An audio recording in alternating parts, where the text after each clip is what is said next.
Saudações, doutores, da nossa série Órtese dos Membros Inferiores. Vamos tentar terminar esses diapositivos a respeito desse assunto que é muito, muito importante na vida do fisioterapeuta.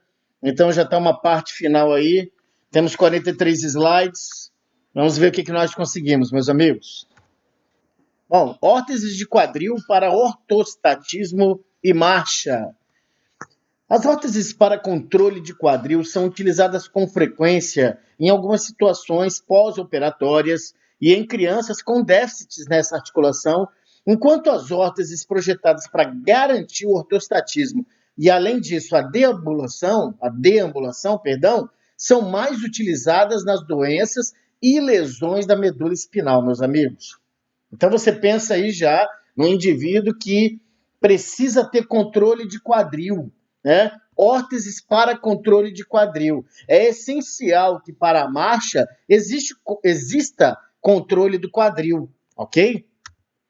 São desenvolvidas a partir de estudos cinesiológicos e biomecânicos para que proporcionem equilíbrio vertical, tanto estático quanto dinâmico. Na indicação dessas órteses, é muito importante considerar fatores como alteração do tônus muscular. Como é que está o tônus muscular desse paciente? Perda ou redução da sensibilidade. É importante, sim, para a motricidade que haja sensibilidade. Presença de danos secundários, como contraturas, rigidez articular, dentre outros. Órteses de quadril para ortostatismo e marcha. As órteses para controle ou posicionamento de quadril e para ortostatismo e marcha podem ser agrupadas, categorizadas ou classificadas em passivas, que é para quê essas órteses? Para alinhamento e função de ortostatismo e marcha. Passivas. E as ativas? Com um atuador acionado por comando elétrico para auxiliar a execução da terapia ou auxiliar na execução independente da marcha. Entram aí nessas ativas, por exemplo, os exoesqueletos, né? Muitíssimo avançados, inclusive usados, né, nas Forças Armadas, né, não brasileira, que eu saiba. Bom, vamos lá. Órteses passivas. Função: para alinhamento. Suspensório de Pavlik. Para tratamento da displasia do desenvolvimento do quadril. E é assim que se chama agora, pessoal. Não chamo mais luxação congênita do quadril, ou subluxação congênita do quadril, ou malformação do acetábulo. Não. Displasia do desenvolvimento do quadril. Eu preciso saber quem é o suspensório de Pavlik. Mas antes disso, eu preciso saber o que é displasia do desenvolvimento do quadril. Você tem ali no osso do quadril, né, no adulto, né, já é osso do quadril. Quando você é criança, até a adolescência, você tem uma cartilagem em forma de Y, né, ali no acetábulo, ok? As crianças com este problema, o próprio nome já diz, né, displasia, uma disfunção na formação no desenvolvimento do quadril. Então, o quadril nasce com acetábulo muito raso, por exemplo, e o fêmur não se abriga ali, mais especificamente na cabeça do fêmur. Não se abriga, e aí a articulação fica muito instável, patologicamente instável, eu diria. Ok? Esse suspensório de Pavlik é uma órtese importantíssima para o tratamento dessas crianças. Então, eu falava para vocês que vocês têm que conhecer a displasia do desenvolvimento do quadril. O que é? O que causa? Quais são as fases do tratamento? Quais são os testes para eu diagnosticar? Então, tem uma série de coisas que eu tenho que saber. Porque se eu só saber da parte da órtese e da fisioterapia, eu vou ficar meio cego. Esta órtese proporciona simultânea flexão, acompanhe aí, flexão e abdução da articulação do quadril, graças às tiras que se unem com relativa facilidade. Estudiosos como Hansen e seus colaboradores destacam a forma apropriada para o uso do suspensório de Pavlik, e esse estudo de Hansen, pessoal, destaca-se 1976. Então, vocês percebam que quando algo é muito bem feito, ele perdura, né? Então, a forma apropriada para o suspensório de Pavlik, cuja ação está baseada no princípio de redução em flexão. Redução de quê? Das subluxações e luxações provenientes dessa displasia do desenvolvimento do quadril. E isso evita uma posição de abdução forçada da articulação. Os estudiosos, pessoal, mostram que 89% dos quadris luxados em crianças menores de 6 meses de idade foram reduzidos com sucesso e apresentam um desenvolvimento normal com o uso desta órtese. Notem, meus amigos, diagnóstico tem que ser precoce.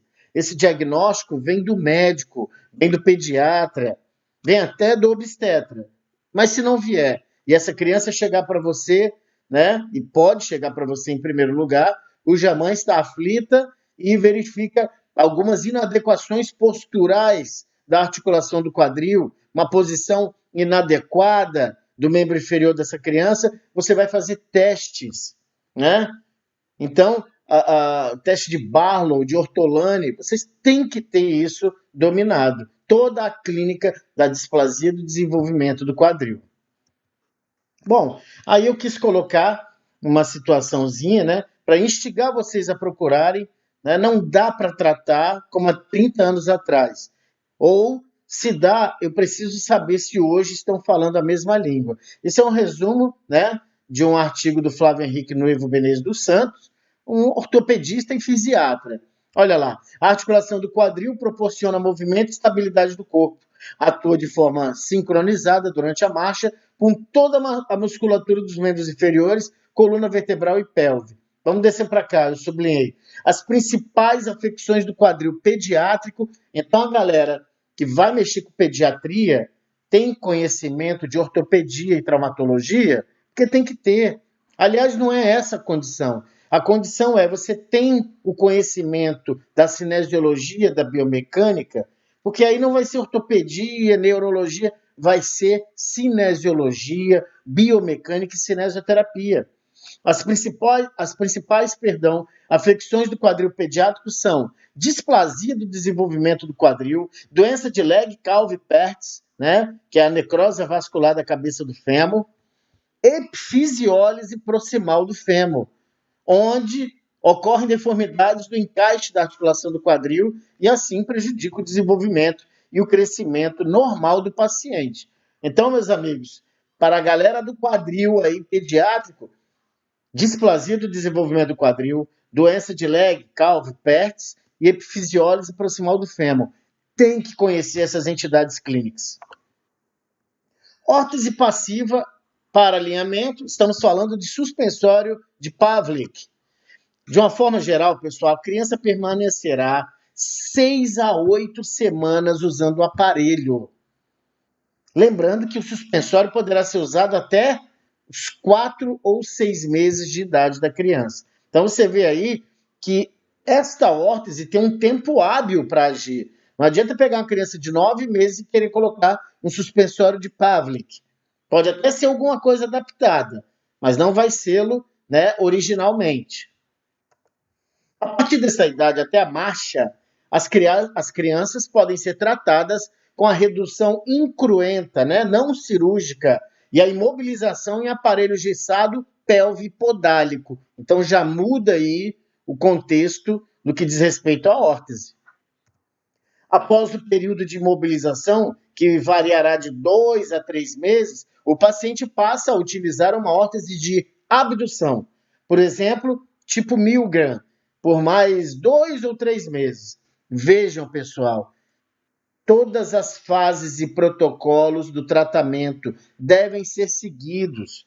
Você deve estar em íntima relação, em estreita relação com o médico, para que vocês visualizem o de mais importante, que é o resultado benéfico para o paciente, que é um bebê, que é uma criança. Então, vocês notem aí a posição de flexão do quadril, né? Eu gosto de falar flexão da coxa com abdução desta. Olha aí. Esse é o suspensório de Pavlik.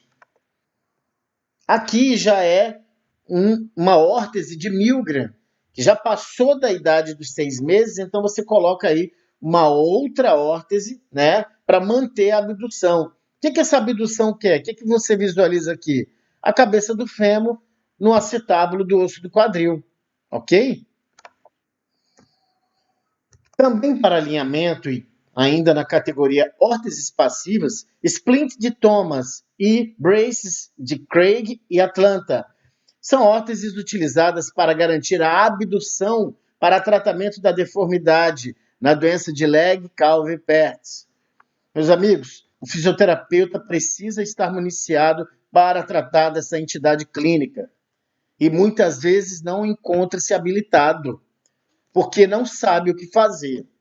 Então, é importante que se abra o leque na mente do fisioterapeuta, que tem diversos recursos, né? Esse paciente chega para você em qual idade? Em qual situação? Tem dor? Não tem? Está claudicando? Usa órtese? Então, série de contextos se apresentam e o fisioterapeuta tem que estar com a mente preparada. O objetivo do uso destas órteses é também centralizar a cabeça do fêmur para que se diminua a deformidade, a inadequação estrutural e deixá-la mais esférica. Seu uso foi muito difundido entre os anos 70 e 80. E aí, estudos retrospectivos, contudo, começaram a mostrar maus resultados quando os pacientes foram seguidos em longo prazo, né? São órteses bem antigas, né? E que tem esse adendo aí de não terem tido grandes resultados. Mas eu sempre comento isso com vocês, estudantes de fisioterapia. Tenham criatividade, porque você pode pegar uma órtese dessa e adaptar, e aprimorar, e direcionar para o sentido funcional do seu paciente. Olha aí, uma órtese de abdução, né? A criança fica nessa situação aqui, uma tração, porque a criança está com o quê? Necrose da cabeça do fêmur, doença de Legg-Calvé-Pertz. Uma entidade muito difícil de se trabalhar, porque quando você descobre em crianças pequenas, né, você está aí proporcionando o uso de uma órtese e, quem sabe, até imobilização. Olha aí que bonitinho, até deixei isso aqui, ó, né? A indústria das órteses e de próteses, eles são muito, já falei isso com vocês, restritos. As imagens deles, né, são, assim, tem pouca qualidade, então eles deixam a marca deles. Mas, enfim, tá aqui, ó, uma cintura pélvica, né, uma cinta pélvica, perdão, né, e estabilizando aí o garoto em abdução. Por quê? Porque essa cabeça do fêmur precisa ficar centralizada no acetábulo. Claro que é uma órtese mais trabalhada, é o que eu falei com vocês, né? Essa daqui, né, olha a diferença, bem rudimentar, enquanto essa daqui já tem aí peculiaridades que possam atender as questões funcionais que você avaliou. Aqui também, pessoal, tá aqui, ó, abordagem de um novo tratamento para deformidade severa de Legg-Calvé-Pertz, baseada em simulação de computador e navegação cirúrgica. Aqui, basicamente, o que eles fazem?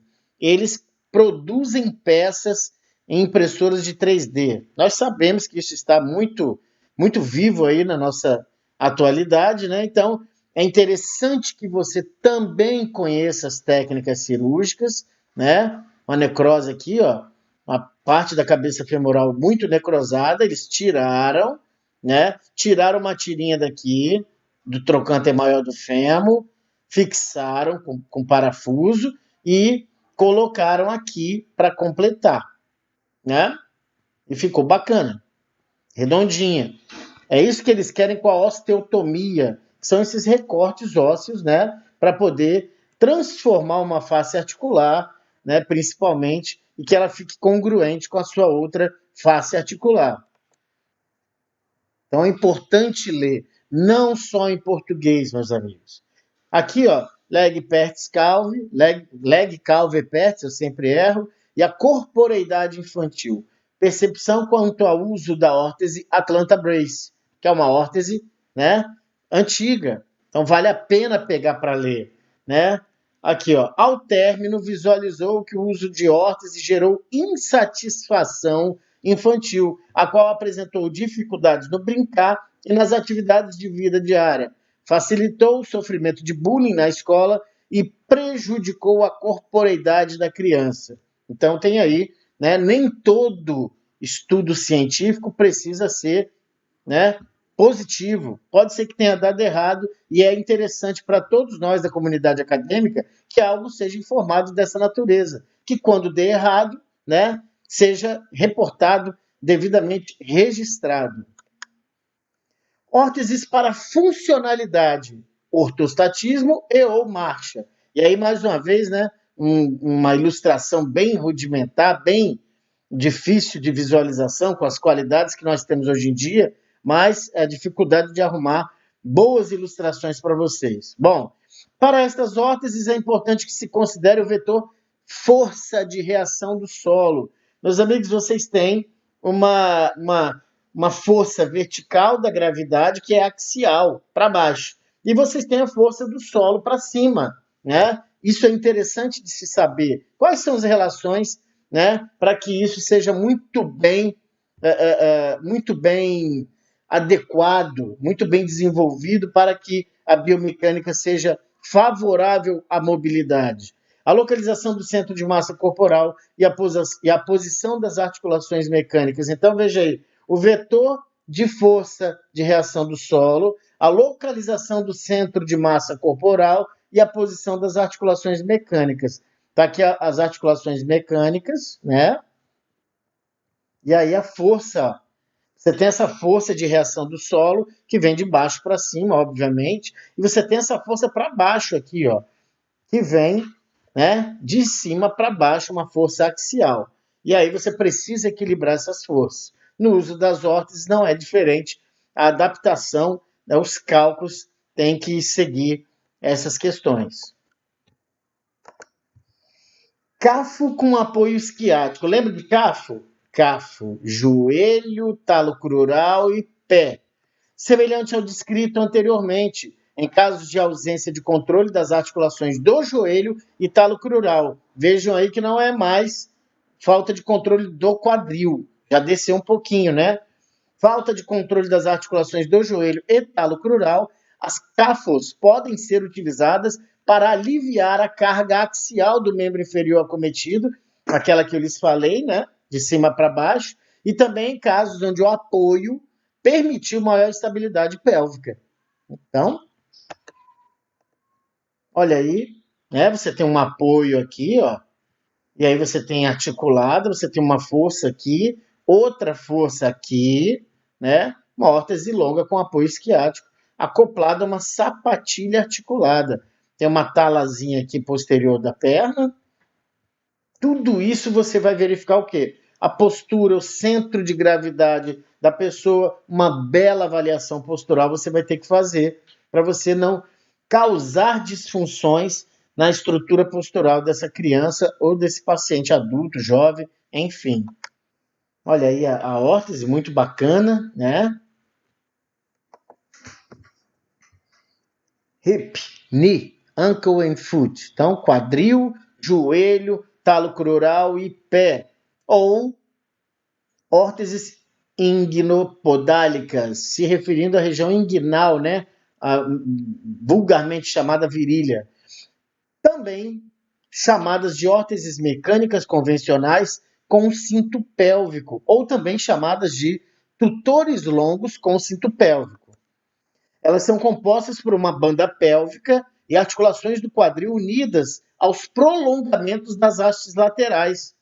A banda pélvica deve ter um recorte que permita um apoio posterior e importante, pessoal, no sacro. Isso objetiva manter a pelve numa posição neutra, nem anteroversão, nem retroversão, nem obliquidade, né? Olha aí, você tem uma cinta pélvica, você tem um apoio posterior para o sacro, né? Aqui unilateral, aqui bilateral. As órteses longas com cinto pélvico sem trava são indicadas para pacientes que apresentam um controle pélvico parcial. Eles conseguem realizar uma marcha, contudo, utilizam desvios laterais e ou rotacionais dos membros inferiores. E isso, pessoal, dificulta o direcionamento das passadas e, consequentemente, aumenta a chance desse indivíduo cair e também ele perde muita energia. Então, imagine aí que ele está em pé e ele vai jogar o membro superior para frente para a marcha. Então, nessa que ele vai projetar o membro superior para começar a marcha, ele tem aí movimentos, né, desvios laterais ou rotacionais. Isso faz com que aumente as chances desse paciente cair e ali também dele cansar muito rápido, porque o gasto energético é bem maior. A indicação desse sistema tem como objetivo direcionar os passos, tá vendo? Direcionar os passos, impedir esses movimentos compensatórios, sejam rotacionais, sejam laterais, né? Seja em adução ou abdução dos membros inferiores durante a deambulação. Sem, contudo, pessoal, limitar a amplitude de movimento dessa articulação. Como desvantagens do sistema com cinto pélvico, citam-se, além da piora estética e aumento do peso da órtese, a grande dificuldade em realizar transferências na posição sentada. Que o indivíduo está ali com todo paramentado de órtese, então há uma grande dificuldade para realizar a transferência. Até para sentar pode ser difícil se ele não tiver um controle pélvico bacana. Olha aí uma ilustração, né, meio embaçada, mas dá para nós entendermos aqui, né, a cinta pélvica e o paciente acompanhado aí de artefatos que facilitam a locomoção, no caso, muleta canadense. Você vê aqui que o joelhinho está estabilizado, né?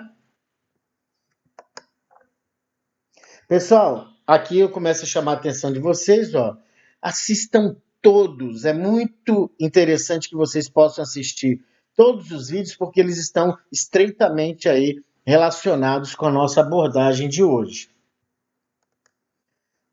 RGO, Reciprocation Gait Orthosis, ou órteses de marcha recíproca, ou órtese de reciprocação.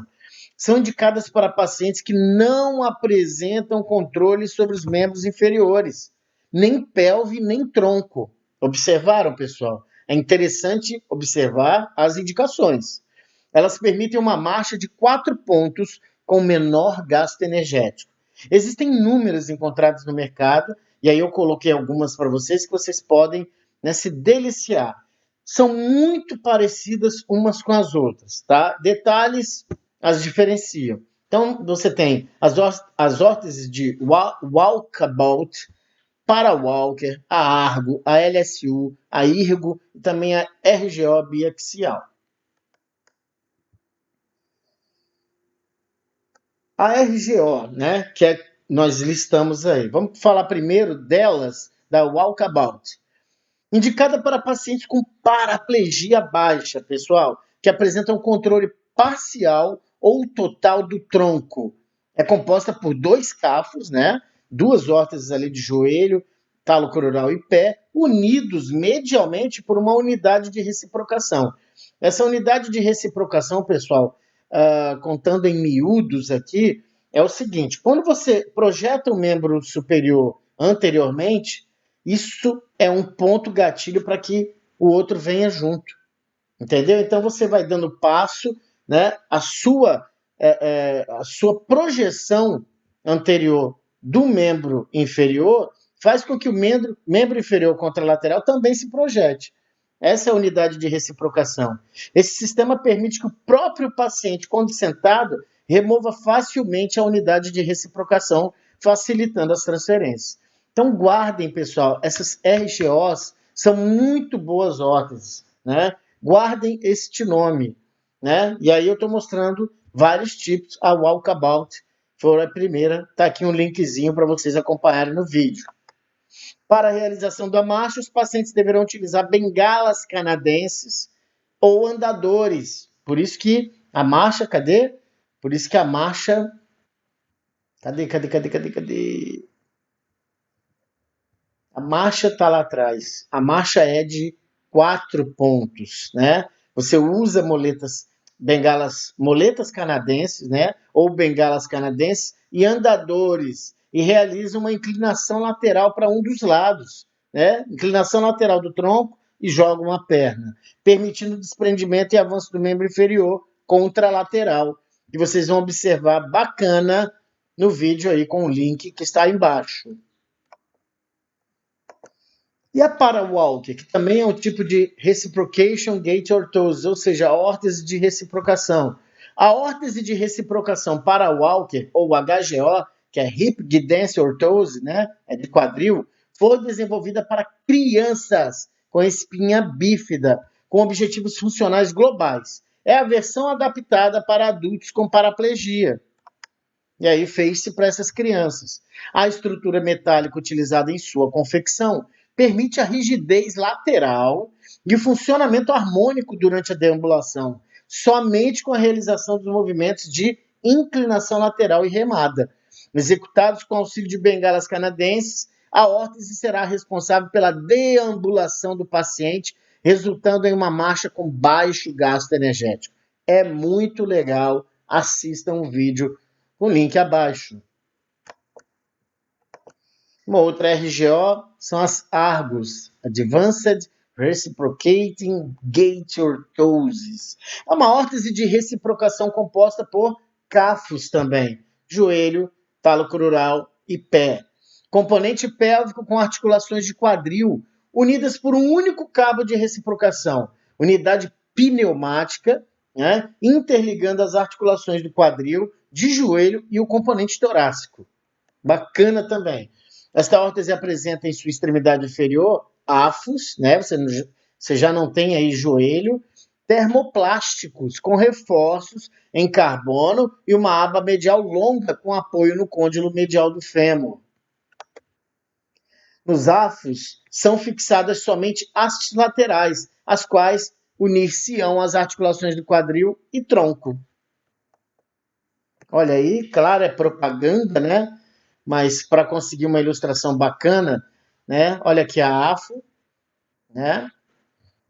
Talo crural e pé, bonita aqui, ó. Você tem aqui, ó, toda a haste lateral até o tronco. A marcazinha dela aqui. E aí, ó, tipos e orientações gerais. Além disso, pessoal, o cabo posterior permite movimentos alternados de flexão e extensão de quadril com amplitude limitada. E isso vai proporcionar uma marcha de 4 pontos. Pelo fato desta órtese não apresentar uma grande estabilidade lateral, os andadores são mais utilizados para deambulação com este tipo de órtese. Tá aí um linkzinho.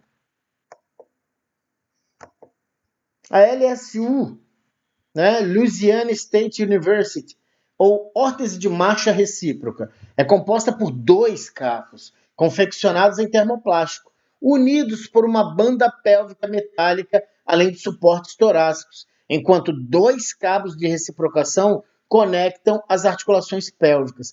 Esses cabos de reciprocação, vocês também vão ler nas bibliografias, unidades de reciprocação, eles funcionam como pistões, né? Você joga a perna e imediatamente a outra vem junto, né? Então é uma coisa que facilita e diminui o gasto energético. Esses cabos permitem movimentos alternados de flexão e extensão do quadril, proporcionando uma marcha de 4 pontos. É o que vocês vão ver no vídeo, né? Tá aí. Não deixem de ver o vídeo, pessoal. Todos os vídeos, todos. Irgo, Isocentric Reciprocating, quase que não sai, Gait Orthosis. Apresenta um cinto pélvico composto por uma articulação isocêntrica centralizada na região posterior do cinto pélvico, responsável pelos movimentos que se alternam de flexão e extensão do quadril. Notem, né, pessoal, o que eu falei para vocês. Vários tipos de RGO, né? Uma coisa ou outra, tem para todo preço, tem para todo gosto, né? E as funcionalidades também se diferenciam pouco, mas tem diferenças.